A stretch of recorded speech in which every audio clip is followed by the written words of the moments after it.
Shalom, bertemu kembali dalam Detik Destiny.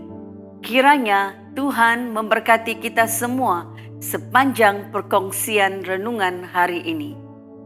Renungan firman Tuhan diambil dari Yesua pasal 16 ayat 4 yang bertemakan tempat perhentian. Yesua 16 ayat 4, demikianlah Bani Yusuf, yakni suku Manasye dan suku Efraim menerima milik pusaka.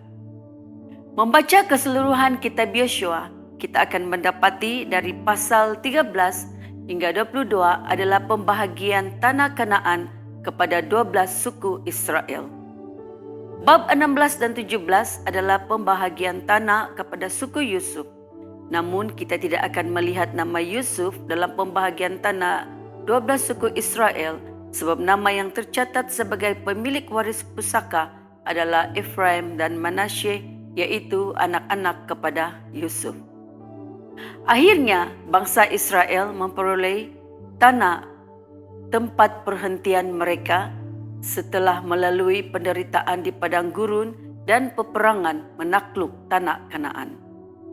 Pastinya mereka berada dalam keadaan yang aman dan damai kerana akhirnya mereka menang dan menduduki tanah Kanaan.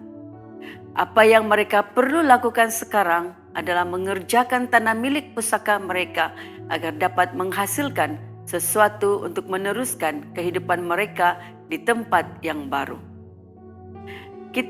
Kitab Yesua terkenal dengan ketaatan Yesua dan pasukannya kepada perintah Tuhan.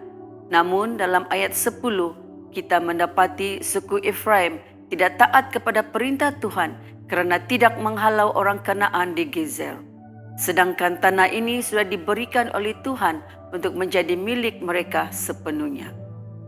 Pasal 16 ini mungkin bagi suku Efraim dan Manasye, tanah yang mereka miliki adalah tempat perhentian mereka dari pengembaraan selama 40 tahun di padang gurun. Namun, tempat perhentian yang sebenarnya dan kekal adalah bersama dengan pencipta kita, yaitu di syurga.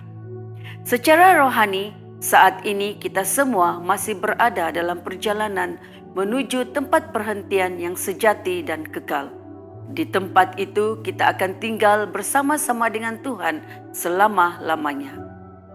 Di tempat perhentian yang kekal itu, kita akan benar-benar mengalami kelegaan, kelepasan, dan kepuasan.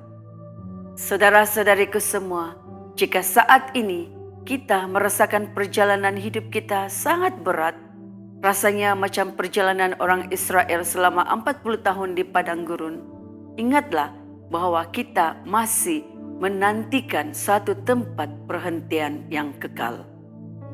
Saya akan mengakhiri renungan ini dengan membaca Wahyu pasal 21 ayat 3 hingga 4. Lalu aku mendengar suara yang nyaring dari takhta itu berkata, "Lihatlah, kemah Allah ada di tengah-tengah manusia dan ia akan diam bersama-sama dengan mereka. Mereka akan menjadi umat-Nya dan ia akan menjadi Allah mereka. Dan ia akan menghapus segala air mata dari mata mereka dan maut tidak akan ada lagi. Tidak ada lagi perkabungan atau ratap tangis atau duka cita, sebab segala sesuatu yang lama itu telah berlalu." Tuhan memberkati. Sampai bertemu lagi dalam Detik Destiny yang akan datang.